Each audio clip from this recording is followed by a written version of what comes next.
성경적 세계관 39번째 시간입니다.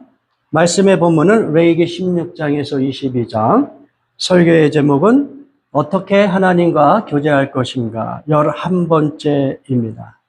네, 우리의 일상 속에서 사람들과의 관계, 또 모든 생명체와의 관계를 어떻게 하느냐에 따라서 하나님이 교제하시고자 하는 그 거룩의 모습이 드러날 수 있다는 것이죠.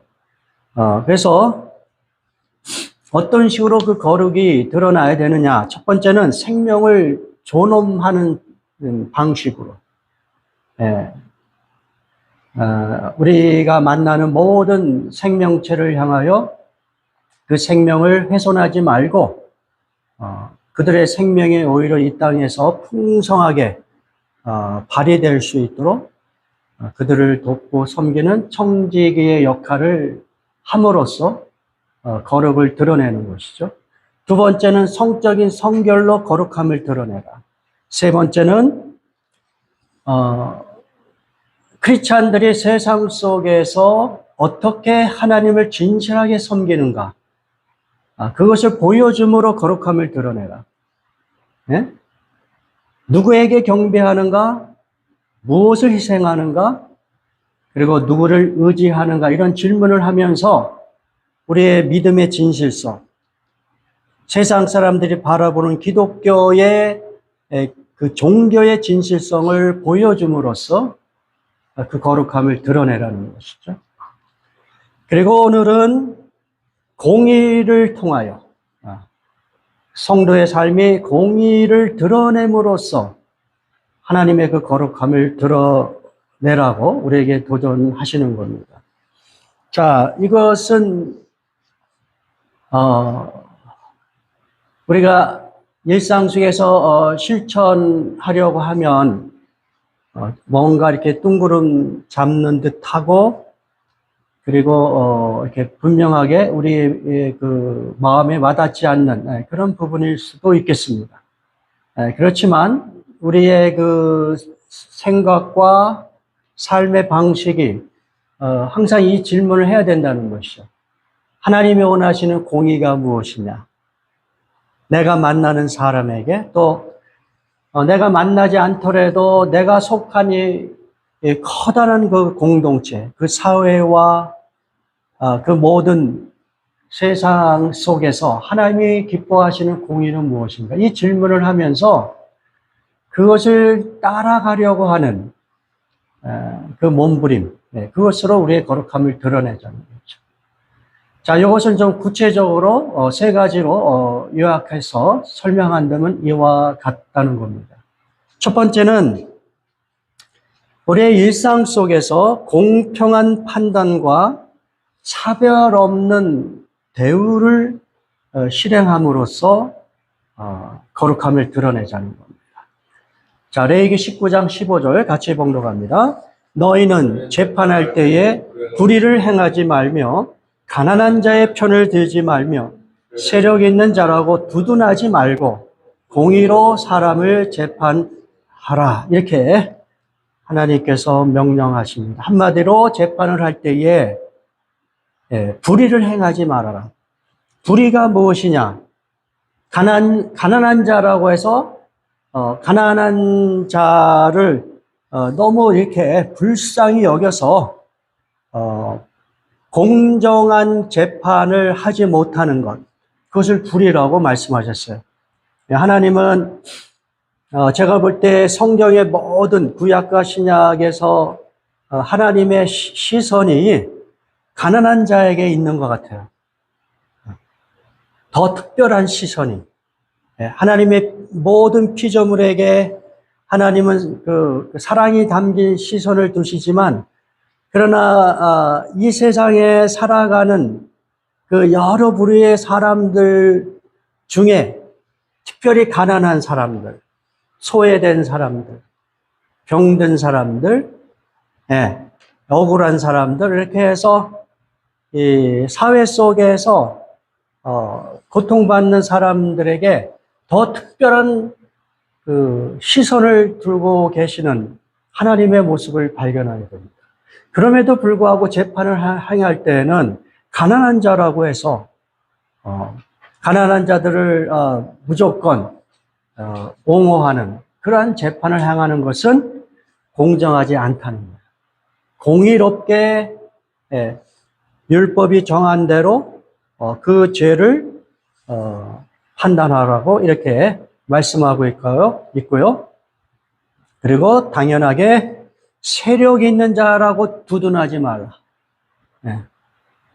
힘 있는 자라고, 유전무죄, 돈 있는 자라고, 세상 속에서 힘 있는 자라고 그 판결을 왜곡시키고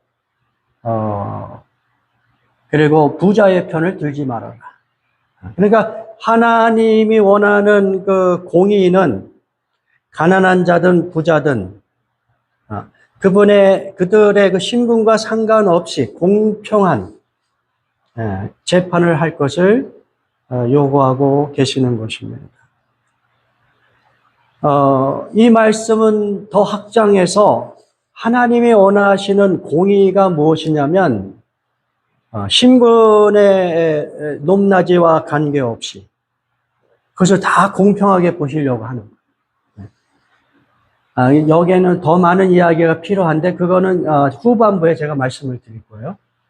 자, 그리고 그들의 외모, 그렇죠? 그리고 그들의 피부 색깔, 또 어떤 민족이냐,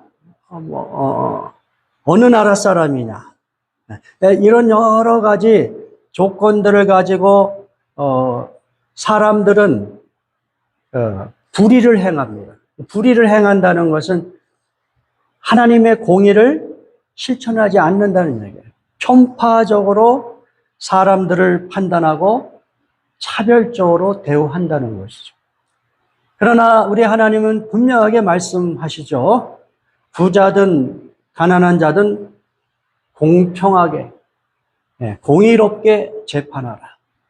왜냐하면 하나님은 외모를 보지 아니하시고 마음의 중심을 보시는 하나님이라는 메시지를 우리에게 분명하게 주고 계시기 때문입니다. 이제 사무엘이 이스라엘 백성을 위한 새로운 왕을 선정하기 위하여 그 2세의 아들들을 한 사람씩 이렇게 면접을 보는 과정 속에서 하나님께서 그렇게 말씀하시죠. 너희들은 외모를 보지만 나는 사람의 마음을 보고 너희들을 판단한다. 그래 7절입니다. 그들이 왔을 때 사무엘은 엘리압을 보고 속으로 주께서 기름 부어 세우시려는 사람이 정말 주 앞에 나와 섰구나 하고 생각하였다. 그러나 주께서 사무엘에게 이르셨다. 너는 그의 준수한 겉모습과 큰 키만을 보아서는 안 된다. 그는 내가 세운 사람이 아니다. 나는 사람이 판단하는 것처럼 그렇게 판단하지는 않는다. 사람은 겉모습만을 따라 판단하지만 나 주는 중심을 본다. 마음을 보겠다. 이스라엘의 새로운 왕을 선택하려는 그 기준을 하나님은 외모로 보지 않겠다. 겉모습을 보지 않겠다. 준수한 겉모습과 큰 키를 보지 않겠다.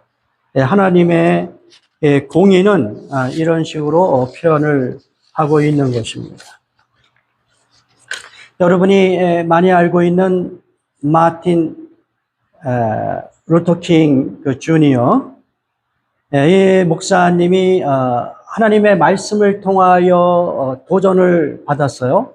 아모스 5장 24절, 이사야서 40장 4절 5절, 갈라디아서 3장 28절 이런 말씀을 통하여 하나님이 원하시는 공의가 무엇인지를 발견하는 거예요.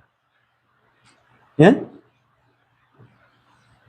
하나님이 원하시는 공의는 남자와 여자 또는 무슨 자유자나 종, 그 당시 그 종을 부려먹는 그러한 그 사회 속에서도 하나님의 공의라는 것은 그 모든 신분제도를 뛰어넘는 것이죠. 피부 색깔을 뛰어넘어요. 유대인이나 헬라인이나 가리지 않겠다는 거예요. 이스라엘이라고 하는 선택받은 백성 가리지 않겠다는 거예요. 하나님의 공의는 그와 같이 아주 공평하다는 것입니다. 그래서 마틴 루터 킹이 이러한 백그라운드, 하나님의 말씀을 배경으로 해서 그 유명한 고백을 will one day live in a nation where they will not be judged by the color of their skin, but by the content of their character. 그들의 어떤 피부 색깔이 아니라 그들의 그 인격에 의하여 대우받는 그러한 나를 내가 꿈꾼다. 이러한 그 비폭력적인 뭐랄까요? 하나님의 공의에 입각한 이 운동을 통하여 이제 미국 땅에 피부 색깔로 인하여 차별받는 그러한 시대를 마무리하게 되잖아요. 그러니까 하나님의 공의의 메시지를 잘 우리가 갖고 있으면 세상 속에서 피부 색깔로 사람들을 판단하고 대우하지 않아야 된다는 것이죠.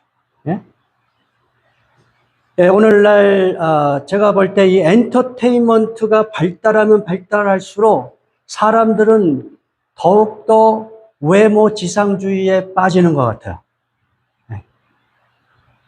엔터테인먼트의 주역들이 너무 이렇게 겉모습이 뛰어나고 화려하고 그래서 패션을 주도하고 그래서 그 사람들의 기준에 의하여 사람들을 판단하려고 해요. 거기에 못 묻히면 내가 마치 잘못 태어난 것 같고 그리고 잘못 세상을 살아가는 것 같은 그 열등감을 막 심어줘. 이 외모지상주의는 전적으로 하나님이 싫어하시는 모습이에요. 하나님이 미워하는 모습이다. 우리가 그 마음의 그 정리를 하셔야 돼요. 세상 문화는 그렇게 흘러가겠지만 더욱더 거기에 빠지겠죠. 지금 그 사무엘이 그 오랜 수천 년 전에도 그 시대에도 그의 겉모습과 큰 키만을 가지고 이런 사람이면 우리의 리더가 될 수 있다. 이런 생각을 가졌잖아요.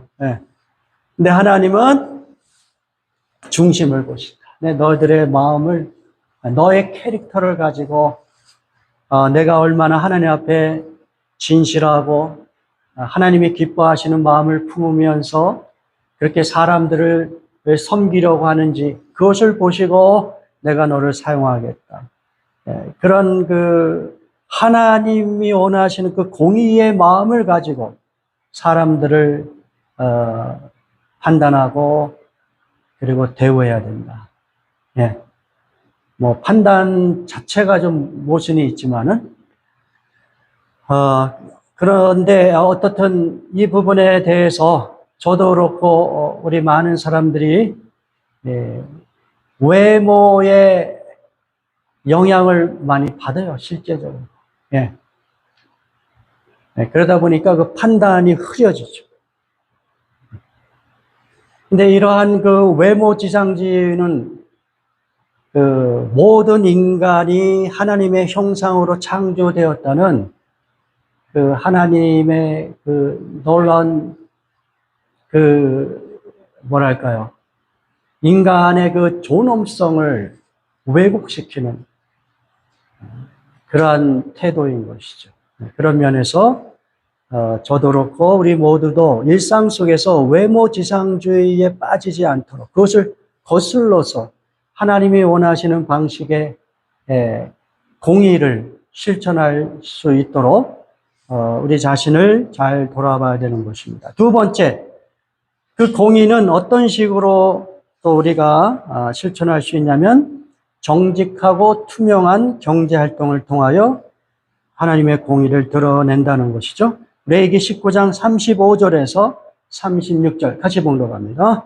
너희는 재판할 때나 길이나 무게나 양을 잴 때 불의를 행하지 말고 공평한 저울과 공평한 추와 공평한 에바와 공평한 신을 사용하라. 나는 너희를 인도하여 애굽 땅에서 나오게 한 너희의 하나님 여호와이니라.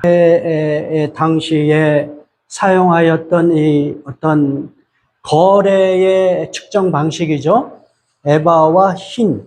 이거 속이지 말아라. 네. 너희들이 저울을 달 때에 그 저울을 다는 그 기구를 이렇게 왜곡하여 무게를 속이지 말아라. 네. 그러니까 정직하고 투명하게 경제활동을 하여라. 그것이 하나님이 너에게 요구하시는 거룩이다. 이렇게 말씀하고 있는 것입니다. 자, 이 이야기는 오늘날 제가 이제 항상 그 마음에 부담스럽게 보는 것이 무엇이냐면 오늘날의 경제 활동이 승자 독식을 당연하게 여기고 그것을 통하여 경제 활동이 왜곡되는 것을 이야기하고 싶어요. 승자 독식의 방식. 네. 그것은 뭐 경제뿐만 아니라 스포츠, 뭐 대통령 선거 모든 것들이 다 일단은 1등만 하면 그 모든 베네핏이 다 1등에게 다 주어져. 그 2, 3등만 돼도 이게 그 베네핏이 엄청 줄어들고. 그리고 저 밑에 하위에 있는 사람들은 아예 그냥 베네핏이 거의 없어. 그러다 보니까 이 경제가 너무 왜곡이 되고 소수에게 그 모든 부가 이게 집중이 되고 있는 것이죠. 한 개인의 그 작은 비즈니스와 큰 회사든 어느 곳이든 그 회사의 주인이나 또는 그 이사진들의 그 봉급, 그들이 받는 그 봉급과 노동자들이 받는 봉급의 차이가 수십 배, 때로는 그 이상의 100배가 넘는 그러한 임금의 차이가 나오잖아요. 이것이 과연 공정한 것인가?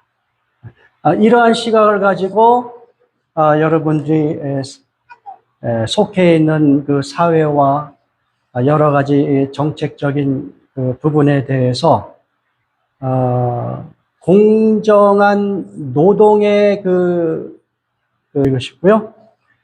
특별히 다국적 기업이나 뭐 인터내셔널 베이스로 하는 그런 기업들이 저렇게 그 가난한 나라의 노동력을 싸게 사용해서 부자 나라에 사는 사람들에게 값싼 제품을 제공하는 그러한 게 이제 오늘의 경제 프로세스인데요. 과연 그것이 공정한 것이냐? 가난한 사람들에게 일자리를 주는 것은 좋지만, 그러나 그들의 노동력에 대한 대가를 정당하게 지불하고, 그래서 그 가난한 나라가 그 가난을 극복할 수 있도록 도와줄 수 있는 그런 어떤 기업 정신, 그러한 기업들을 우리가 계속해서 지지를 해야 되는 것이고요.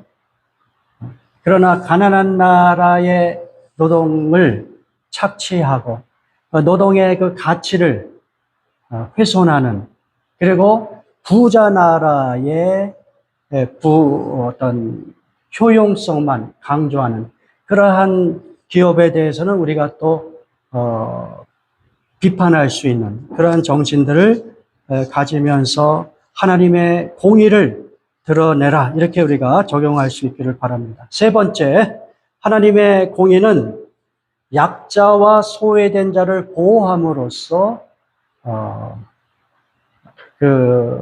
하나님의 그 거룩함을 나타낸다는 것이죠. 레위기 19장 13절 같이 봉독합니다. 너는 내 이웃을 억압하지 말며 착취하지 말며 품꾼의 삭슬 아침까지 밤새도록 내게 두지 말라.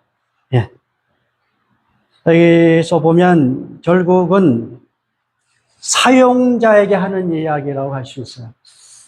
너의 사용자는, 너의 자본가는 노동자에게 그들의 그 어떤 임금을 제대로 책정해주고 그들의 노동을 착취하지 말아라.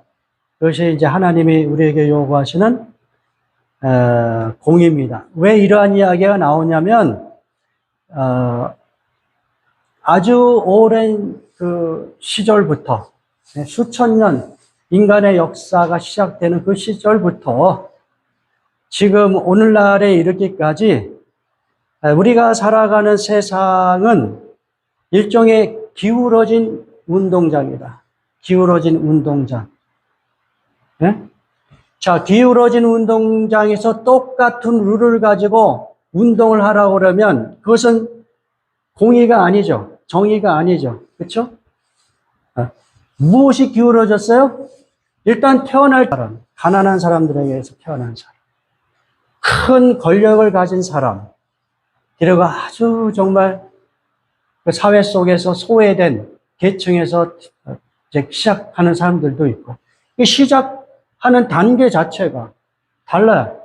오늘날 미국같이 기회의 나라라고 이야기하지만 사실은 이 부자들이 가는 그 명문 학교들이 있고 돈이 없으면 실력이 있어도 갈 수 없는 그러한 사회 구조 속에서 교육 환경 속에서 공평한 교육의 기회를 이야기하는 것은 어쩌면 불이한 판단인지도 모르겠어요.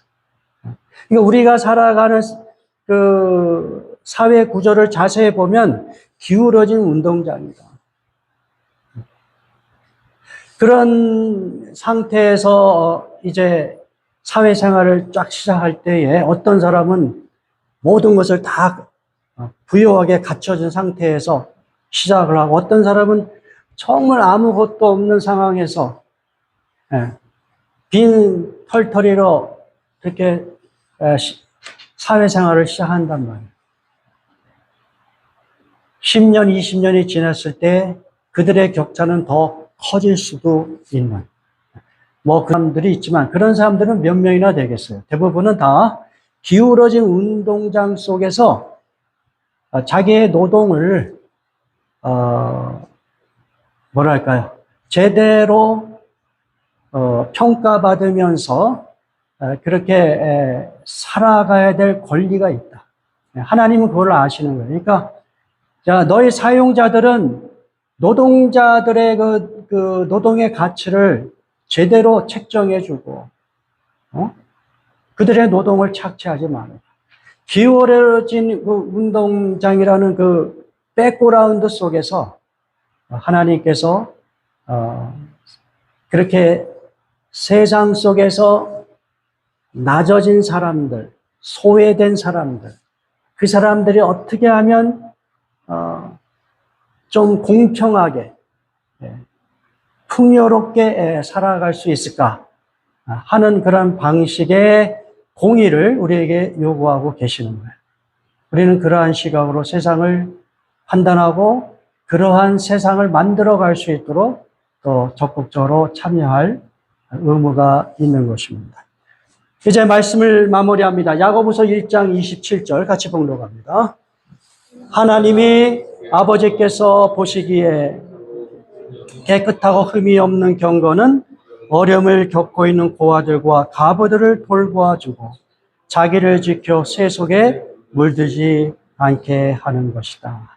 하나님이 세상 속에서 우리를 통하여 보시고자 하는 경건, 그것은 무엇이냐? 그냥 예배당에서 예배만 드리고 또는 책상 위에서 좋은 생각만 갖고 그렇게 살아가는 것을 경건이라고 보지 않으시겠다. 하나님이 정말 인정하시는 경건은 무엇이냐? 어려움을 겪고 있는 고아들과 과부들을 돌봐주고, 예.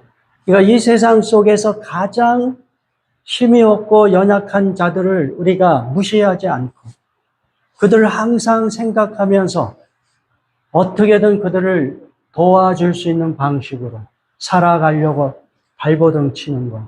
그게 뭐예요? 하나님이 원하시는 거룩이다. 그것이 바로 하나님이 성도들이 세상 속에서 실천해야 되는 공이다. 이렇게 말씀하고 있는 것입니다. 우리 다 같이 기도하겠습니다.